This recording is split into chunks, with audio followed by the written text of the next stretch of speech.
கிராமத்தின் குரல் செய்திகள். கல்லம்பார் கிராமத்தில் மழை வெள்ளம், அனர்த்த அபாய பீதியில் பொதுமக்கள். மூதூர் பிரதேச செயலக பிரிவின் கட்டைப்பரிச்சான் தெற்கு கிராம சேவகர் பிரிவில் உள்ள கல்லம்பார் கிராமத்தில் கடந்த 2 நாட்களாக பெய்து வரும் தொடர் மழையினால் பெருவெள்ளம் ஏற்பட்டுள்ளது.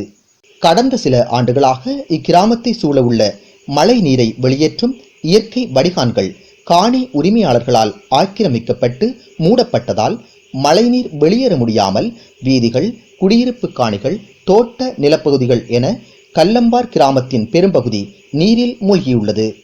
கல்லம்பார் கிராமத்தின் 2 பாரிய இயற்கை வடிகான்களான பழைய தபாலக சந்தி வடிகான், மயிலருவி வடிகான் ஆகியன தற்போது முழுமையாக மூடப்பட்டுள்ளது. கல்லம்பார் கிராமத்தின் நில அமைவுக்கு அமைய இவ்விரு வடிகான்களை தவிர வேறு பொருத்தமான வடிகான் அமைப்புகள் ஏதும் இல்லை.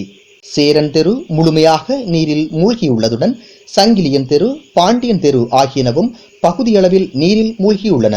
இயற்கை வடிகான்கள் மூடப்பட்டதால் கடந்த ஆண்டும் பாரிய வெள்ள அனர்த்தம் ஏற்பட்டமை குறிப்பிடத்தக்கது.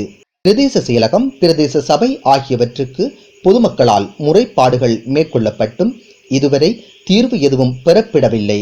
நீண்ட காலமாக மழைநீர் வடிந்தோடிக் கொண்டிருந்த இயற்கை வடிகான்களை வேறு மாற்று பாதைகள் உருவாக்கப்படாமல் மூடப்பட்டமையானது சட்டமுரணாக இருந்த போதிலும் இதுவரை திணைக்களங்கள் போதிய நடவடிக்கை எதனையும் மேற்கொள்ளாமையானது பொதுமக்களை கவலைக்குள்ளாக்கியுள்ளது. இன்று மாலை வரை இவ்வெள்ள நிலை தொடர்பில் பொதுமக்களால் உரிய அதிகாரிகளுக்கு தொலைபேசி மூலம் முறைப்பாடுகள் மேற்கொள்ளப்பட்ட போதிலும் இதுவரை எந்தவொரு அதிகாரிகளும் வருகை தந்து தம்மை பார்வையிடவில்லை என பொதுமக்கள் குறை தெரிவிக்கின்றனர். இன்று மாலை 5 மணியின் பின்னர் மழை சற்று குறைவடைந்துள்ளது. ஆயினும் மழை நீர் வடிந்தோடாமல் தேங்கியுள்ளதால் பயன் தரு மரங்களும் தோட்ட பயிர்களும் கோழி, பசுக்கள் போன்ற கால்நடைகளும் பாதிக்கப்படலாம் என மக்கள் அச்சம் வெளியிடுகின்றனர். இம்மழை காலநிலை தொடருமானால் இதைவிடவும் பாரிய அனர்த்தத்தை பொதுமக்கள் எதிர்கொள்ள வேண்டி வரலாம். எனவே உரிய அதிகாரிகள் கல்லம்பார் கிராமத்தை அனர்த்த நிலையிலிருந்து பாதுகாக்க நடவடிக்கை எடுக்க வேண்டுமென மக்கள் கோரிக்கை விடுக்கின்றனர். நன்றி.